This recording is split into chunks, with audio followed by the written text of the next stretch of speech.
What's up guys, TC here and welcome back to Starbound, and today's video is an update on an older video of mine. About a year, 2 years ago when Starbound first released, I put out a video on the top 5 pets in Starbound.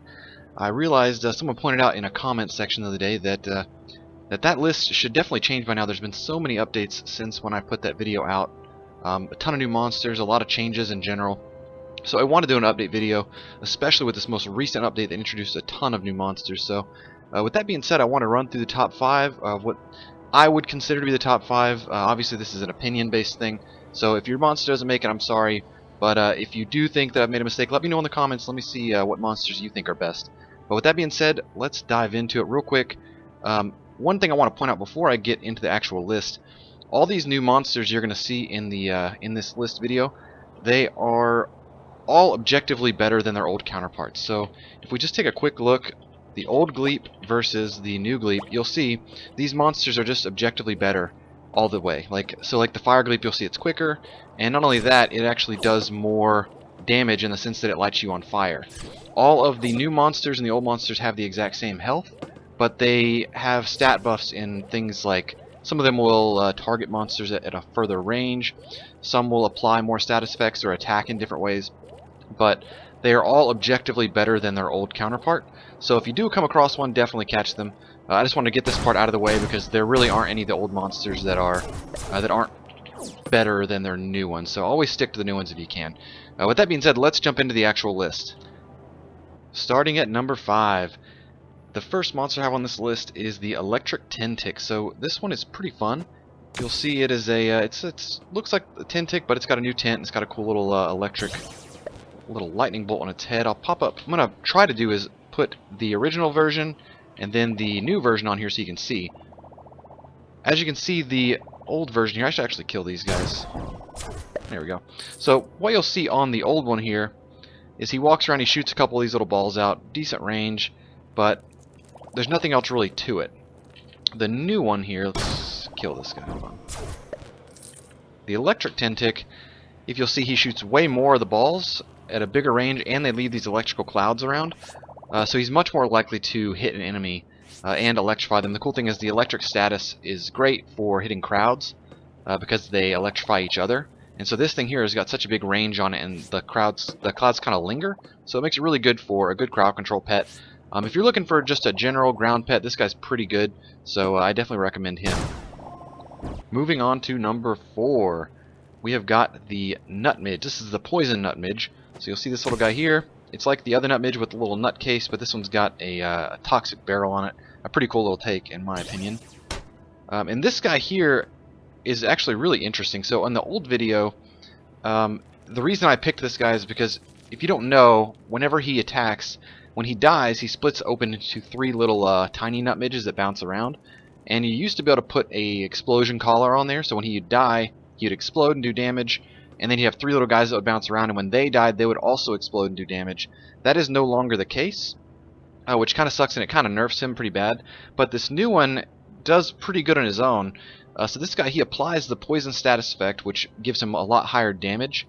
And when he dies, his little minions that bounce around also apply that status effect. So what I like to do in this guy's case is put the damage 3 collar on him and drop him down. I wouldn't suggest like running around with him all the time. He's not very fast, but if you say you get ambushed, you can drop this guy down, and when he gets, basically he'll run around damaging opponents, but as soon as he dies, he splits into those 3 little guys, and he'll help kind of distract enemies, and he can do a lot of damage when you combine the damage collar with his poison effect. So yeah, he's a great little, I would call him like an emergency pet. Like if you get overwhelmed, drop him down. He'll definitely cause a lot of a distraction. Coming in at number 3 is our good old friend, the Lumoth. This version is the Fire Lumoth, and if you don't remember in the old episode, the other Lumoth was chosen because he's a pet that naturally gives off a lot of light, and you don't have to waste a collar on him for giving him like a glowing effect. Also, the fact that he can phase through walls makes him a great exploration pet. In this video, he kind of fills that same niche. Except now, this new Lumoth is a little bit faster, and it also sets opponents on fire.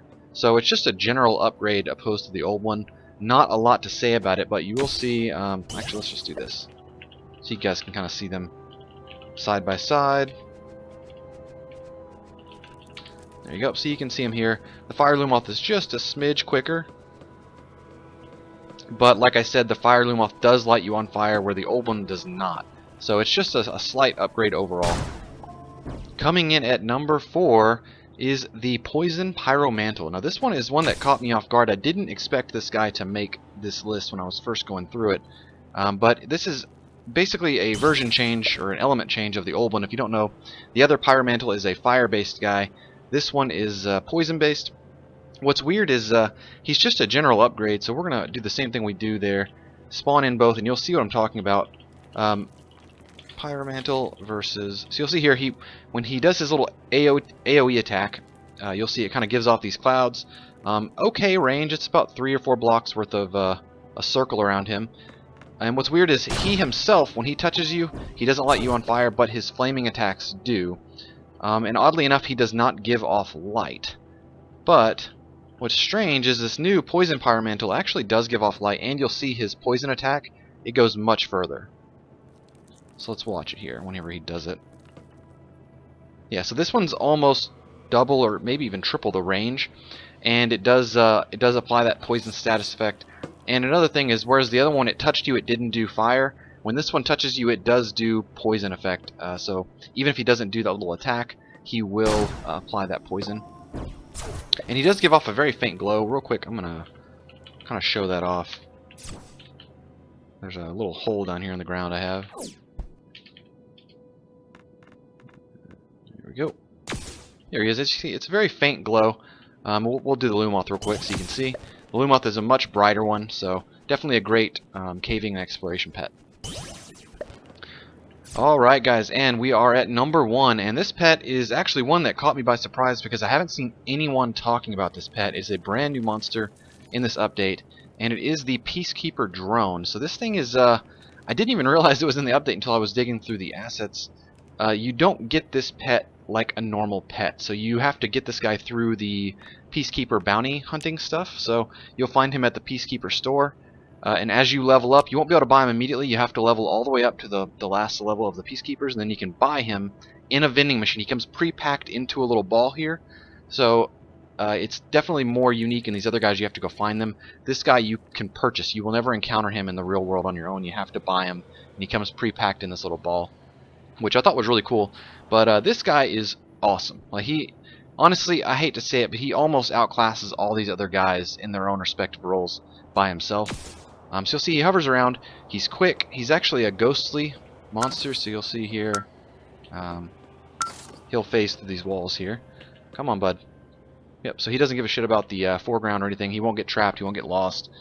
He's quick, and he's got an amazing attack. So, like, let's do something like this. He drops this little attack here, and he drops fire on the ground. So the initial attack itself does like 23 damage, or well, I guess because I spawned in a fairly low level pop top, but the initial attack itself does a lot of damage, and then it also drops explosion of fire on the ground, which in turn keeps setting them on fire. So it's great because he doesn't try to swoop down and touch them like a lot of the other ranged guys will. He just tries to stay out of range and shoot them with these attacks. He's just a great all-around pet. On top of that, he even does the he even glows quite a bit, almost as much as the Lumoth does. So we'll show that off right here. You see he gives off a fairly big glow, but it's purple. And when he does his attack, you'll see it lights everything up. So as you can see here, it's just a really bright glow. He's got decent health, decent defense. You could put just about any collar on him. I would recommend you put either the healing collar or the damage collar, just kind of amplify. The healing collar if you don't want to have to worry about him much, and the damage collar if you need like a good combat buddy. But he's just all around really great. He's fast. He can keep up with you. He can do a lot of damage. He gives off light. He stays out of range of the opponents. He's got a ranged attack, an AoE attack. Just all around great. I highly recommend this guy. So anyways, that's going to wrap up this episode. If you guys feel that your pet didn't make it and I should have put another one on this list, let me know in the comment section below what your favorite pet is and why you think it should have made the list. I hope you guys enjoyed it. Please rate, like, comment, subscribe, and I'll talk to y'all later.